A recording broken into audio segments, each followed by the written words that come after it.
Continuamos, amigos, esto es JN Noticias y en el rezo del Ángelus el Papa Francisco se refirió ayer al bautismo de Jesús y su significado. El Santo Padre dijo que se trata de aceptar a Cristo y alimentarse de la oración, pero también de la caridad. En el rezo del Ángelus el Papa explicó qué significa el bautismo de Jesús. Gesù è in mezzo al popolo. Eso non è solamente uno sfondo della scena, ma è un componente essenziale dell'evento. Prima di immergersi nell'acqua, Gesù si immerge nella folla, si unisce ad essa, assumendo pienamente la condizione umana, condividendo tutto, eccetto il peccato. El Papa aseguró que el bautismo significa aceptar a Cristo en la propia vida y por tanto supone una renovación interior que debe alimentarse de dos elementos. Questo amore del Padre che abbiamo ricevuto tutti noi nel giorno del nostro battesimo è una fiamma che è stata accesa nel nostro cuore e richiede di essere alimentata mediante la preghiera e la carità. Francisco invitó a renovar las promesas bautismales y a vivir coherentemente de acuerdo a ellas. Por eso, además, hizo de nuevo esta petición. Chieda in quale data sono stato battezzato, sono stato battezzata, e non dimenticarla, che sia una data custodita nel cuore per festeggiare ogni anno. Por último, el Papa insistió en que en el bautismo están las raíces de la vida cristiana. Y ayer, en conmemoración del bautizo de Jesús, el Vaticano realizó una serie de bautizos a recién nacidos que estuvo presidido por el propio Papa Francisco. Es quizá la ceremonia más especial y diferente de cuantas se celebran en el Vaticano. Cada año, con motivo de la solemnidad del bautismo del Señor, el Papa bautiza a varios recién nacidos en la Capilla Sixtina. Son niños y niñas, hijos de los empleados del Vaticano. En esta ocasión fueron 12 niños y 15 niñas. En esta ceremonia, Francisco es consciente de que los pequeños viven una jornada muy ajetreada. Por eso, pronuncia una breve y sencilla homilía. El Papa explicó a los padres que en la catequesis los niños estudian la fe, pero que son ellos los primeros responsables de transmitírsela en casa con su ejemplo. Scusatemi, ma io vi consiglio, mai litigate davanti ai bambini, mai. È normale che gli sposi litigano, è normale. Sarebbe strano di no.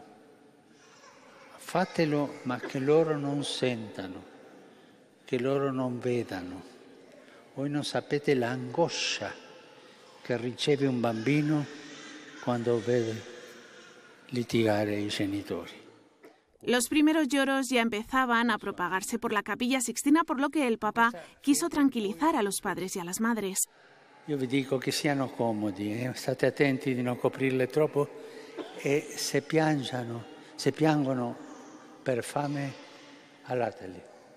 Alle mamme gli dico, allattatevi i bambini tranquilli, Signore vuole quello. Perché loro, dov'è il pericolo?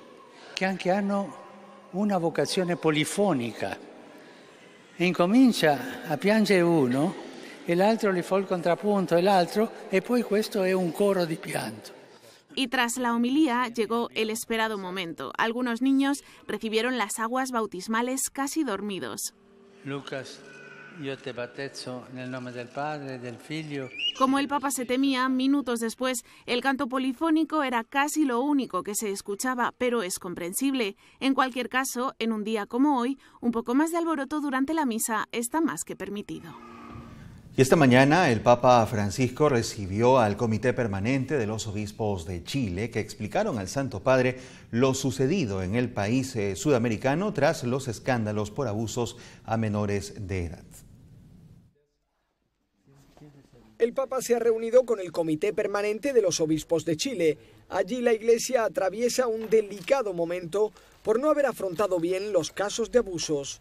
Primero se reunieron 1 hora en el Palacio Apostólico y luego tuvieron un almuerzo de otras 2 horas.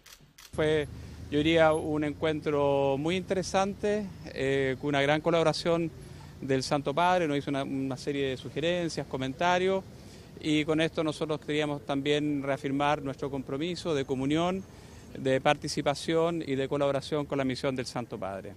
Los obispos no se marchan con conclusiones públicas, pero sí muestran claramente que el Papa sigue de cerca su situación y que están decididos a seguir su línea. En mayo, los 34 obispos del país pusieron sus cargos a disposición del Papa. De ellos, Francisco sustituyó a 7 que no habían actuado con contundencia contra los abusos. Para el Papa, todos los obispos estamos en funciones. Como ustedes saben, las renuncias escritas en la Iglesia pierden vigor a los 3 meses. Él considera que estamos todos en funciones, cumpliendo nuestra tarea, y que si hubiese la necesidad de abordar algún caso en particular, lo abordarían directamente con el interesado. Entre los participantes estaba el arzobispo de la capital, el cardenal Riccardo Ezzati, de 77 años. Ya ha cumplido la edad de jubilación y el Papa está buscando un candidato para ocupar su cargo. Y el sacerdote italiano Paolo Padrini ha creado una aplicación en donde con un solo clic se podrán obtener los textos de la liturgia, además de oraciones para sacramentos y celebraciones religiosas. Esta aplicación estará disponible para teléfonos celulares, smartphones. Llevar un breviario puede ser pesado y es fácil olvidarlo en casa. Por eso el sacerdote italiano Paolo Padrini creó la app iBreviary. Se trata de un breviario electrónico que se puede utilizar en el celular o en un ordenador. Contiene todos los textos de la liturgia del año, las oraciones principales para los sacramentos y celebraciones religiosas. Si no se tiene tiempo para leer, esta aplicación permite colocar el modo altavoz para no perderse la lectura diaria. Dentro de iBreviary hay un diario para guardar o anotar las frases de los evangelios que más nos gusten, leerlas en otro momento o compartirlas con los amigos. Si se va de viaje y se queda sin acceso a Internet, iBreviary permite descargar las lecturas hasta 15 días para usar fuera de línea. La aplicación está disponible en más de 10 idiomas y el misal incluso está en latín. Así como la tecnología, de hecho, también es beneficiosa para la evangelización y es un tema que se debe aprovechar en todo momento. Felizmente hay propuestas interesantes para el uso de estos aparatitos que en algunas circunstancias pueden ser invasivos, pero en otras son herramientas muy útiles, siempre y cuando se sepan usar, que es lo que corresponde. Y casi más de media hora estuvo retenido o detenido el presidente de la Asamblea Nacional de Venezuela, que es algo así como el Congreso de la República de ese país, Juan Guaidó, en manos del Servicio Bolivariano de Inteligencia Nacional. En el informe que presentamos enseguida de la televisión internacional se verán momentos precisos donde detienen al parlamentario opositor al gobierno del presidente Nicolás Maduro. ¿Qué bolas? Lo montaron a juro, mamá. Es el asombro de un automovilista mientras grababa cómo el Servicio Bolivariano de Inteligencia Nacional interceptaba a Juan Guaidó, presidente de la Asamblea Nacional de Venezuela. Inmediatamente, la esposa de Guaidó, Fabiana Rosales, alertó de la detención a través de Twitter, medio que también utilizó la Asamblea Nacional de Venezuela y la misma cuenta oficial de Guaidó, que permitió que todo el país y el mundo reaccionara ante esta detención del líder de los opositores al régimen de Nicolás Maduro. Funcionarios del SEBIN interceptaron y se lo llevaron, hasta ahora sin rumbo conocido, al presidente de la Asamblea Nacional, diputado Juan Guaidó. Guaidó junto a su esposa se dirigían a un cabildo abierto en Caraballeda, en el estado de Vargas, a 40 kilómetros de Caracas, cuando fue detenido en plena autopista. Enterados de la información, así lo esperaban sus partidarios.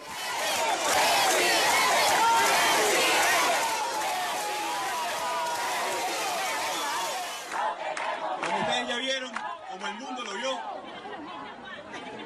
nos interceptaron. Nos secuestraron unos minutos. Guaidó declaró haber conversado con los funcionarios que lo interceptaron de amnistía y perdón y mostró más tarde las marcas en su muñeca que dejaron esos 30 minutos que estuvo detenido. Aquí están los símbolos de la opresión. Pero aquí hoy en La Guaira está el símbolo de la valentía, de la resistencia, de la fuerza. Juan Guaidó, de 35 años, marido y padre de profesión ingeniero industrial y militante del partido Voluntad Popular, que asumió como diputado en 2016 y que el pasado 5 de enero fue elegido como el presidente de la Asamblea Nacional, y es quien la Organización de Estados Americanos lo reconoce como el presidente interino de Venezuela. Guaidó, que desde el pasado viernes convocó a una movilización contra Nicolás Maduro tras asumir un segundo mandato presidencial, que la mayoría de la comunidad internacional cataloga como ilegítimo. Situación que luego la ministra de Servicios Penitenciarios, Iris Varela, amenazó a través de Twitter con encarcelarlo. Guaidó, ya te acomodé la celda con tu respectivo uniforme. Espero que nombres rápidamente a tu gabinete para saber quiénes te van a acompañar. Por la detención de Guaidó, el gobierno venezolano, a través de su ministro de Comunicación e Información, anunció que los funcionarios del Servicio Bolivariano de Inteligencia Nacional actuaron de manera irregular contra el diputado opositor. Donde un grupo de funcionarios, actuando de manera unilateral, puede realizar un procedimiento irregular en contra del diputado Juan Guaidó. ¿Sabe qué le hablé, gente, pueblo de Venezuela?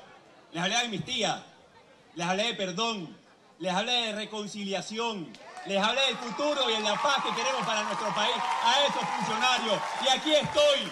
Una detención de más de media hora de Juan Guaidó, que entra a la historia de Venezuela.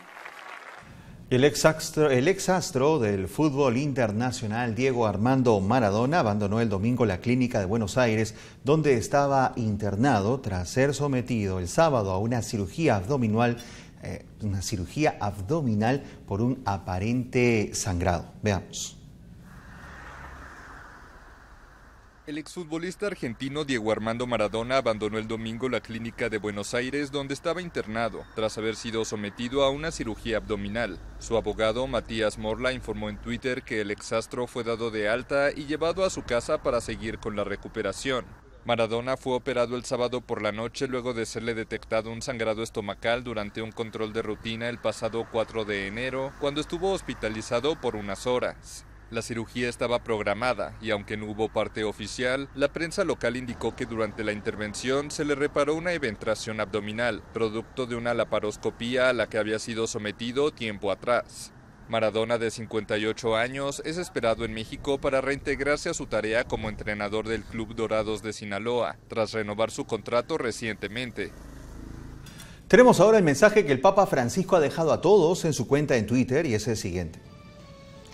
Miremos nuestras manos, a menudo vacías de amor, y tratemos de pensar hoy en un don gratuito que podamos ofrecer. Sigan al Papa Francisco en @pontifex_es. Amigos, es todo por hoy. Gracias por su preferencia. Nos reencontramos Dios mediante mañana con más noticias, pero sigan en JN19.